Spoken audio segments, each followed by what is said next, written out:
Look, here is a tree in the garden, and every summer it produces apples. And we call it an apple tree, because the tree apples. That's what it does. All right. Now here is a solar system inside a galaxy. And one of the peculiarities of this solar system is that at least on the planet Earth, the thing peoples. In just the same way that an apple tree apples.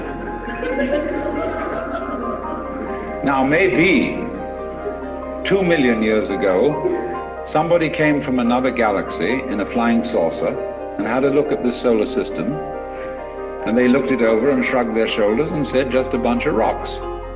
And they went away. Later on, maybe 2 million years later, they came around and they looked at it again. And they said, excuse me, we thought it was a bunch of rocks, but it's peopling. And it's alive. After all, it has done something intelligent. Because you see, we grow out of this world in exactly the same way that the apples grow on the apple tree. If evolution means anything, it means that. But you see, we curiously twist it.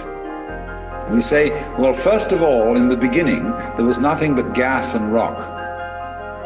And then intelligence happened to arise in it, you know, like a sort of fungus or slime on the top of the whole thing.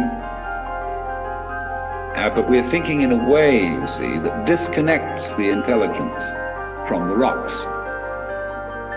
Where there are rocks, watch out. Watch out, because the rocks are going eventually to come alive.